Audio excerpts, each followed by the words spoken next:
Últimamente se viene hablando en Internet de una problemática bastante importante, que es la relativa a las obras huérfanas. ¿Pero qué es esto de las obras huérfanas en Internet?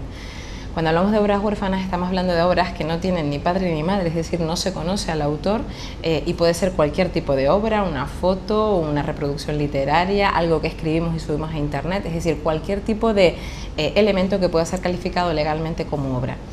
pero que no conocemos a su autor. En ese sentido, cuando se produce esa subida a Internet, pues muchas veces de forma casi automática, bueno, pues nosotros tomamos una fotografía, la subimos y no nos preocupamos muchas veces de dejar la marca que determina que nosotros somos los autores de la misma. Es más, en muchas ocasiones las propias plataformas o ciertas plataformas de Internet, cuando subimos esa información o ese tipo de elementos y de obras, inhiben los metadatos asociados a ese tipo de elementos, con lo cual es muy complicado conocer que tú eres el autor de esa obra. ¿Qué ocurre? Que en Internet hay fluyendo muchísimas, multiplicidad, miles de obras, miles de fotografías, miles de elementos de los que no conocemos su autoría. Y en ese sentido pues se produce una problemática porque muchas empresas y muchas entidades están ávidas de utilizar esa información, de esos elementos, precisamente para sacarles un partido, un provecho. Ante esta situación, la Unión Europea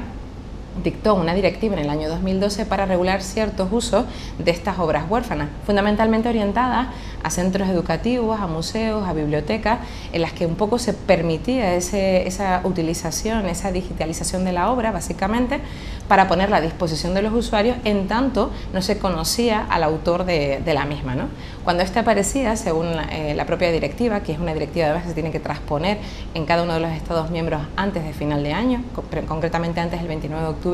del 2014, bueno, se van a permitir estos usos siempre y cuando bueno, el propio autor no aparezca. Cuando aparezca el autor se le debe dar una compensación equitativa, pero bueno, de alguna manera es una forma de resolver una situación. Por lo tanto, tenemos que tener en cuenta que algunos países, incluso el propio Reino Unido, está transponiendo esta directiva y está haciéndolo mucho más allá, permitiendo incluso ciertos fines y usos comerciales. Por eso es tan importante que cuando volquemos estos elementos, estas fotografías, estas obras que tanto nos cuesta realizar, pues tengamos en cuenta que pueden ser catalogadas en un momento dado como obras huérfanas y pueden ser utilizadas por terceros, incluso por fines comerciales, si nos atenemos a estas polémicas leyes que están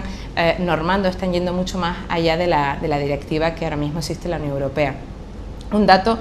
muy interesante, la Biblioteca Británica, que además ahora está liderando una serie de proyectos con otras bibliotecas como la Biblioteca Nacional Española, bueno, pues están poniendo en marcha una plataforma de obras huérfanas porque estima que al menos el 40% de las obras digitalizadas que tiene la biblioteca tienen la categoría o la catalogación de obras huérfanas. De ahí la importancia de regular este tipo de obras, sus usos y cómo se pueden aprovechar tanto por particulares como por empresas.